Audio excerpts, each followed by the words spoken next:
Poursuivons maintenant avec la Côte d'Ivoire pour évoquer cette rencontre qui a eu lieu entre Alassane Ouattara et Henri Konan Bédié.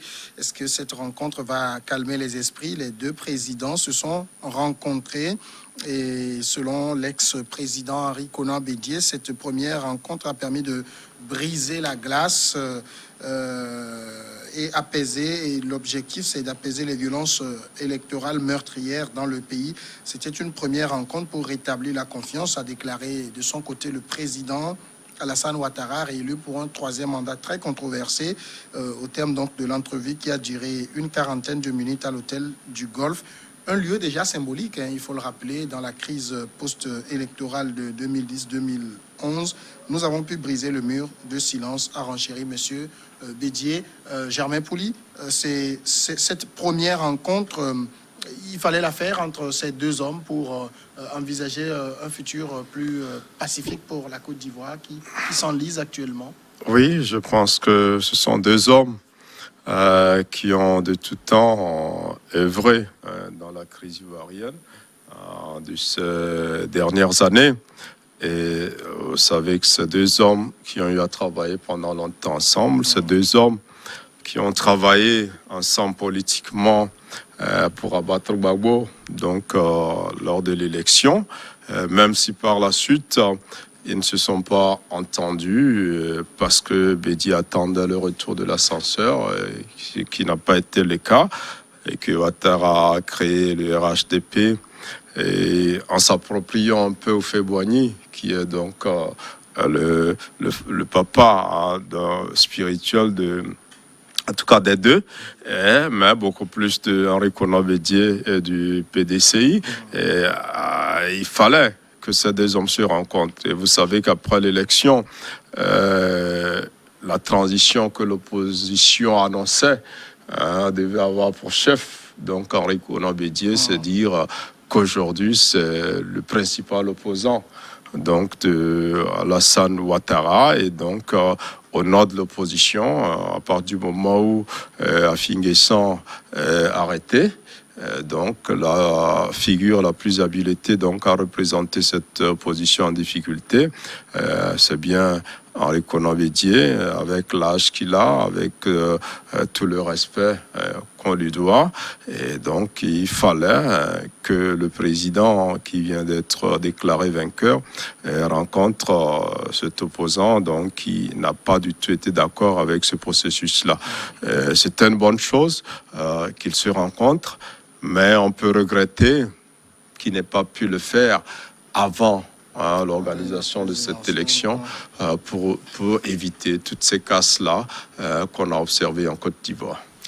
Cette rencontre, en tout cas, les deux hommes, on a vu, ils ont affiché une certaine optimisme à l'issue de la rencontre, disant qu'ils allaient se revoir très prochainement. Mais quand on prend aujourd'hui la crise ivoirienne, est-ce qu'elle ne va pas au-delà de ces deux hommes? Est-ce qu'il n'y a pas, surtout du côté de l'opposition, d'autres acteurs qui sont majeurs? Vous savez, c'est comme, pour revenir à la légende biblique, l'histoire du peuple de Dieu ou d'Israël et de l'Égypte. C'est pas seulement Moïse et Pharaon, mais il fallait quand même qu'il y ait des leaders qui puissent conduire les discussions, qui puissent faire les négociations. C'est vrai que dans le cas de la Côte d'Ivoire, on peut dire, est-ce que cela ne ressemble pas aussi aux médecins après la mort? Mais il vaut mieux tard que jamais, parce que beaucoup avaient appelé à ce dialogue avant même la tenue de l'élection, mais le président Ouattara avait carrément refusé. Il voulait aller droit au but, il voulait terminer son projet, il voulait être réélu d'abord, avoir la force pour pouvoir discuter. Il sait que en ce cas, il va discuter en étant quand même le plus fort, puisque c'est les autres qui doivent accepter finalement le dialogue. Bon, alors aujourd'hui, M. Henri Konan Bédié, on ne peut pas l'appeler chef de file de l'opposition de la Côte d'Ivoire, parce que par rapport à la constitution du pays, c'est pas comme ça. Mais c'est comme nos confrères des médias occidentaux l'appellent le doyen de l'opposition ivoirienne. Il faut quand même qu'il y ait un chef qui puisse commencer les discussions avec l'autre camp et que les autres se rallient. En principe, ce week-end, il doit y avoir d'autres discussions, entre le parti de M. Ouattara et d'autres partis de l'opposition. Aujourd'hui, ce qui est très important, c'est qu'au-delà de faire partir les policiers, les gendarmes qui entourent les maisons de M. Bédié, il faut libérer aussi les opposants qui ont été arrêtés. Je crois que le bon sens voudrait qu'on fasse effectivement des gestes d'apaisement. Et on peut même se demander, est-ce que ce n'est pas en prévision qu'on a arrêté ces personnes un peu après l'élection? Parce que souvent, les pouvoirs en Afrique veulent avoir quelque chose pour marchander. Et on arrête un grand nombre d'opposants, ça se fait, c'est politique. Et lors des négociations, on fait des exigences. L'opposition dit, nous demandons la libération de tous les prisonniers politiques. Le pouvoir dit, en contrepartie, vous allez faire ceci. Aujourd'hui, ce qu'on peut regretter, c'est la mort de ces Ivoiriens-là. C'est une mort de trop. On pouvait l'éviter si on avait commencé d'abord par ce dialogue. Mais du moment où ça a été amorcé, il faudrait que M. Bédié puisse ratisser large au niveau de l'opposition. Parce que aujourd'hui, dans nos pays africains, nous avons des oppositions à plusieurs têtes. Alors, chaque fois qu'il y a de ces dialogues-là, on voit une partie de l'opposition qui adhère et il y a une partie qui reste radicale. Et M. Ouattara doit mettre de l'eau dans son vin. C'est vrai que les opposants sont allés aussi loin parce que moi, je dis toujours, quand vous n'êtes pas sûr de ne pas empêcher des élections, il ne faut pas annoncer au peuple les élections n'auront pas lieu. J'avais critiqué les propos de M. Soro sur ce même plateau en disant que c'est trop facile de dire qu'il n'y aura pas d'élection. Mais avec quels moyens vous allez empêcher ces élections-là? Bon, le fait est déjà là, devant nous. Les Ivoiriens ont perdu la vie. M. Ouattara a décidé de faire le dialogue. On peut se poser la question, dans toutes nos actions politiques en Afrique, qui est le plus perdant? C'est souvent le peuple, puisque les leaders se retrouvent finalement et s'entendent. Alors, Chris Ega, est-ce que Henri Konan Bédié peut aujourd'hui légitimement se revendiquer du titre de chef de file de l'opposition? Mais du tout, il est plutôt dans une position, à mon sens, inconfortable, parce que il est propulsé à la tête de cette négociation qui s'ouvre là par défaut, parce que quand l'autre là, Finguessan, est arrêté, il n'y a plus personne devant pour faire face. Soro n'est même pas là. Gbagbo n'est pas là. Blekoudé, tout ça là. Il n'y a que les seconds couteaux en dehors de Afin N'Guessan qui jusque-là était le porte-parole de cette coalition-là. Il est aux arrêts, il ne reste que lui. Donc il joue, il tient ce rôle-là par défaut, parce qu'il y a. Et je crois que c'est peut-être fait exprès pour qu'on ait à discuter avec celui qui est le plus sage de tous ceux-là qui sont en face du président. Et je crois que maintenant, Ouattara a beau jeu de convier tout ce monde-là au dialogue, parce qu'entre-temps, il a joué à conforter sa position, il est devenu le président. Tommy a dit, je voudrais le dire aussi, je le remercie, il a joué à conforter sa position parce qu'il sait qu'il va entrer en négociation avec le sol, puisque on les a appelés au dialogue, et ce dialogue-là s'impose, parce qu'il n'y a pas autre moyen de surmonter cette crise-là que d'appeler les uns les autres pour qu'on parle de ce qui dérange. Et aujourd'hui, peut-être que...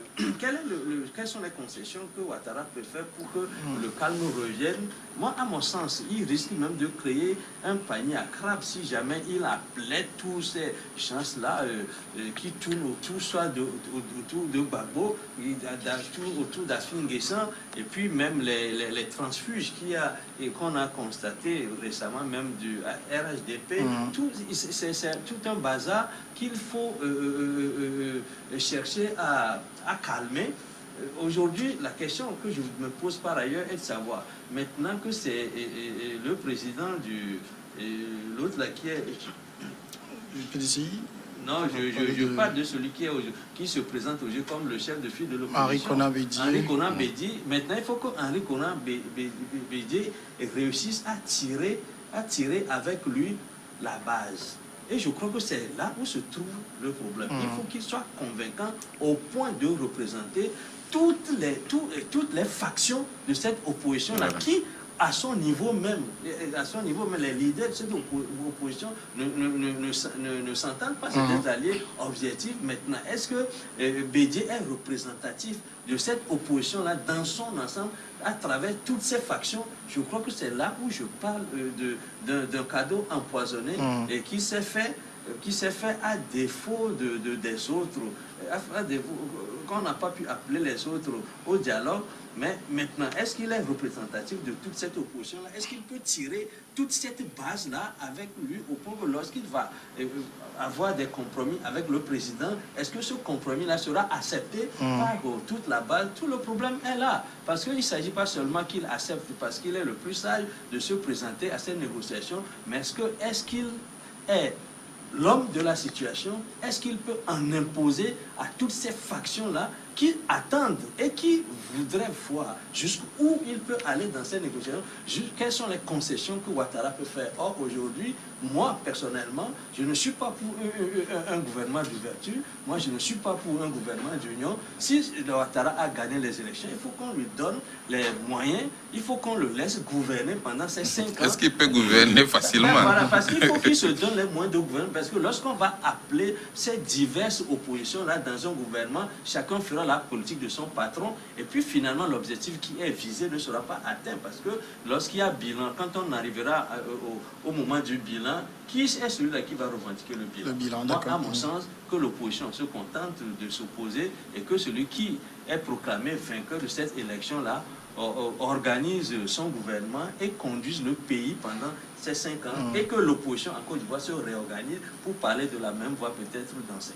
Alors, Jamais Pouli, on sait qu'il y a Guillaume Soro qui est au niveau de Paris, qui alimente également la crise. Il y a Laurent Gbagbo, bon, même si lui parle de plus en plus de réconciliation, il y a également pour beaucoup. Henri Konan Bédié peut-il parler au nom de ces gros morceaux-là? Oui, je pense que Henri Konan Bédié peut parler au nom de l'opposition, parce que, il faut le dire, tel que les choses se présentent, c'est une opposition qui a échoué. Ouattara a réussi son programme sur toute la ligne. Il a écarté tous les opposants qui pouvaient barrer la route sur la voie électorale vers un 3e mandat. Par des condamnations judiciaires, il en a écarté. Il a affaibli le PDCI avec le débauchage de certains cadres, donc qui ont rejoint le RHDP. Il a déjà, avec le départ de Gbagbo, Afin Guessan avec le FPI, il n'avait pas totalement, même si ces derniers mois ou ces dernières semaines, Afin Guessan a fait montre d'un radicalisme qui lui a apporté un petit crédit. Mais les dernières sorties de Laurent Gbagbo ont totalement affaissé les espoirs de l'opposition, parce qu'on s'attendait à ce qu'il tienne un autre discours vent-à-guerre qui ressemblerait à celui de Guillaume Soro. Mais il a beaucoup plus allé vers l'apaisement. Il a même appelé le chef du gouvernement pour demander à ce que les choses se fassent beaucoup plus pacifiquement. Et il ne faut pas oublier que pendant la campagne, le président Ouattara a fait une annonce forte qui disait qu'après sa victoire, il allait faire revenir Gbagbo. Et on sent aussi que Gbagbo, depuis, ne fait plus trop de bruit, qu'il négocie pratiquement son retour, parce qu'il a compris que les forces ne se jouent pas forcément en interne, en Côte d'Ivoire, mais il y a des pesanteurs sur le plan international, où Guillaume Soro donne l'impression qu'il joue, mais la réalité, c'est qu'en affirmant à Paris qu'il n'y aura pas l'élection, il y a bel et bien eu élection. Cette élection est reconnue par tous les partenaires de la Côte d'Ivoire, dont le vin est tiré, et Ouattara a gagné. Ce qu'on attend de lui, c'est d'apaiser un pays qui est totalement déchiré, même avec ses anciens partenaires, à commencer par Bédié, Afin Guessan, qu'il avait pratiquement aussi dans la poche, aujourd'hui arrêté. Et donc, il n'y a que Guillaume Soro qui fait encore la gueule, mais on sait que véritablement, il ne maîtrise rien. Donc, aujourd'hui, Ouattara a toutes les cartes en main.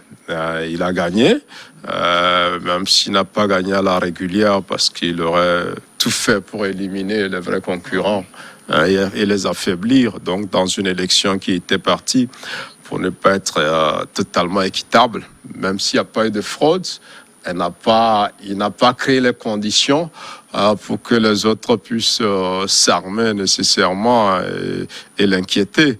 Maintenant, il a gagné. Il lui revient d'apaiser le pays parce qu'il en a besoin pour diriger. Il a besoin d'un pays qui est divisé depuis les dernières années qu'il a passé au pouvoir. Maintenant que Gbagbo est libéré, il a besoin de revenir en Côte d'Ivoire. Il sait que Gbagbo a derrière lui une grande partie d'Ivoiriens et même d'Africains qui ne sont pas Ivoiriens, mais qui souhaitent que ce digne fils de l'Afrique retrouve sa terre natale. Et comme il a promis pendant la campagne, on espère qu'il va maintenant travailler pour que la réconciliation qu'il a amorcée soit beaucoup plus renforcée. Donc je pense que ce dialogue-là qui va s'ouvrir va beaucoup plus porter sur ce point-là que sur les prochaines législatives. Peut-être qu'il y aura une recomposition de la CENI, que les autres partis pourront venir jouer, mais là, ça n'a plus d'enjeu. Ouattara, c'est pas les législatives qui l'intéressent. Je pense qu'il a déjà des cadres qui peuvent aller se débrouiller sur le terrain et ramener des sièges à son mouvement. Mais là, aujourd'hui, c'est la réconciliation pour que tous les programmes qu'il a sur le plan économique s'y puissent s'exécuter confortablement. Et donc, de ce dialogue qui s'annonce là, ce sont les questions cruciales de Laurent Gbagbo, de Guillaume Soro, même s'il ne donne pas l'impression de vouloir revenir de sitôt. Mais je pense que c'est tout ça qui va être revu globalement et je suis sûr que dans son programme, il a prévu tout ça.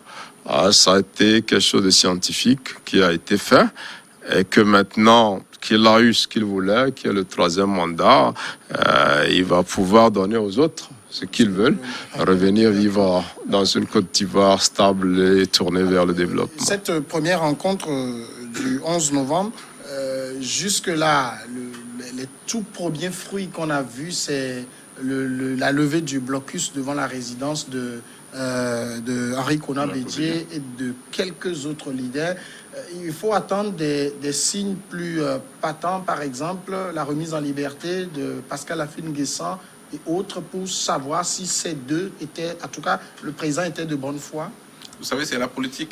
Si le pouvoir de Ouattara libère tout de suite ses opposants arrêtés, il n'aura rien à marchander entre guillemets. Donc, il faut des moyens de pression.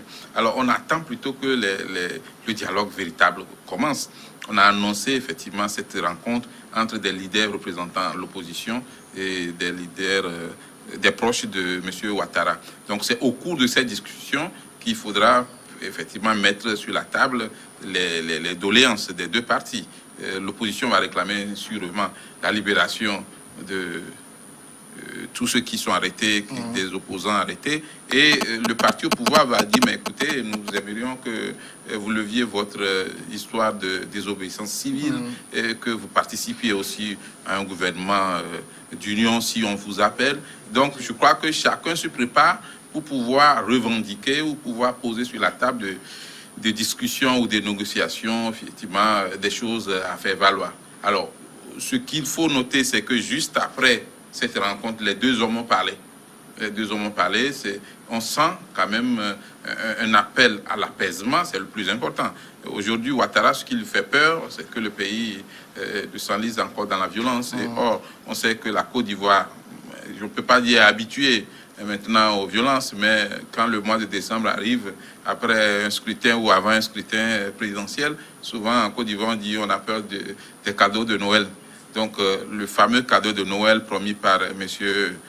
Guillaume Soro n'a pas eu lieu parce que, moi je dis aux opposants africains de cesser de tromper le peuple en disant il n'y aura pas d'élection alors que vous n'avez pas de moyens. Cas, lui, il estime que ce qui s'est passé le 31 n'était pas une élection. Oui, mais quand M. Konan Bédié Ari, qui était candidat à l'élection, qui n'a pas pu se présenter, mais à qui certains Ivoiriens ont quand même voté, mais il a rencontré M. Ouattara pas en tant que candidat, il a rencontré en tant que président élu. Et moi, c'est le score fleuve de M. Ouattara qui me fait un peu sourire. Bon, pas rire, parce que ça dépend de ceux qui étaient partis voter. Parce que 94%, bon, quand même, pour une élection présidentielle dans un pays comme la Côte d'Ivoire, où tout le monde connaît un peu ce qu'il y avait comme pesanteur. Est-ce qu'il n'y a pas eu de fraude? Oui, il y a eu des fraudes. Peut-être que les fraudes n'étaient pas massives. Nous étions dans un contexte de boycott. Oui, les autres, les autres ont laissé le boulevard libre à M. Ouattara et c'est ce qui explique effectivement ce score fleuve. Aujourd'hui, le plus important, c'est après cette victoire que M. Ouattara arrive à convaincre le peuple par des négociations franches et véridiques, et pas seulement peut-être promettre quelques portefeuilles ministériels à certains opposants et puis on dit le problème est réglé. Il faudrait que M. Gbagbo puisse avoir la possibilité de rentrer effectivement. Il faudrait commencer déjà un dialogue avec M. Soro, qui était quand même l'homme de main de M. Ouattara et qui a aussi des secrets de M. Ouattara. Les deux avaient fait beaucoup de choses ensemble en Côte d'Ivoire, il ne faut pas avoir peur de le dire. Donc il vaut mieux avoir son ennemi avec soi que contre soi. Donc M. Ouattara, s'il veut avoir la paix en Côte d'Ivoire, il doit rappeler ou passer par des moyens diplomatiques pour appeler M. Guillaume Soro, pour que M. Guillaume Soro cesse ce discours va-t-en-guerre et qu'une discussion commence là aussi. Alors, il ne faut pas faire un dialogue inclusif, il faut faire plutôt exclusif, il faut faire plutôt un dialogue inclusif pour avoir la chance d'aller vers une négociation. Ce que M. Gbagbo a appelé depuis et que M. Ouattara a entendu d'avoir 94% d'abord avant de commencer. Il faut être en position de force. Quels sont les signaux positifs que le président Ouattara peut envoyer aujourd'hui pour l'apaisement? Le premier signal, c'est que c'est cette rencontre-là qu'il a eue avec ce que d'aucuns présentent aujourd'hui comme chef de file de l'opposition. Non, il est le doyen de l'opposition. Le mot, je crois, le mot c'est vrai, qui convient, c'est qu'il est le doyen. Parce que chef de file de l'opposition, je crois qu'on n'en a pas encore à Côte d'Ivoire parce qu'il s'agit d'une opposition diffuse, diverse, antagoniste, traversée par tous les courants. Donc le premier signal déjà, c'est cette rencontre.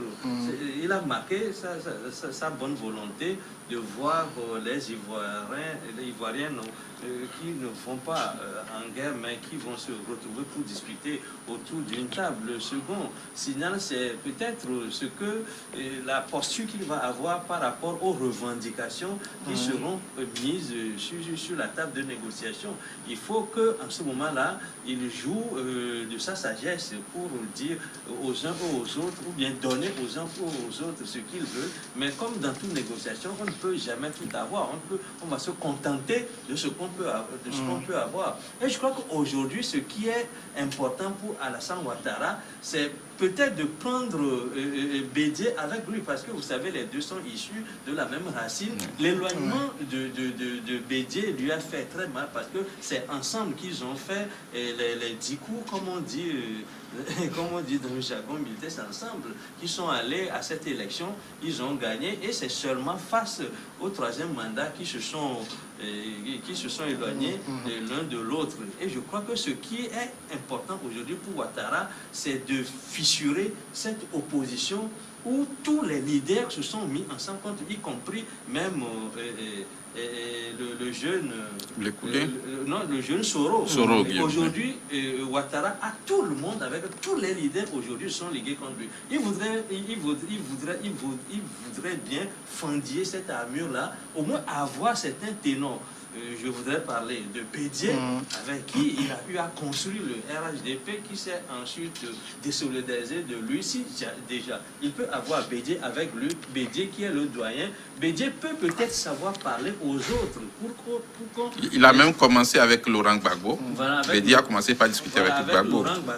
Laurent Gbagbo qui veut bien revenir parce que il y a aujourd'hui, pour qu'il y ait la paix en Côte d'Ivoire, il faut libérer tous les opposants. Et je suis sûr que ce serait un sujet qui sera versé aux négociations. Il faut que tous les opposants soient libérés. Il faut que ceux qui sont en exil reviennent, parce que Ouattara l'avait déjà promis qu'après s'être installé au pouvoir, il va faire revenir Laurent Gbagbo, mais dans quelles conditions? Il faut que Laurent Gbagbo aussi donne quelque chose. Et aujourd'hui, on se rend compte qu'il est plutôt très discret.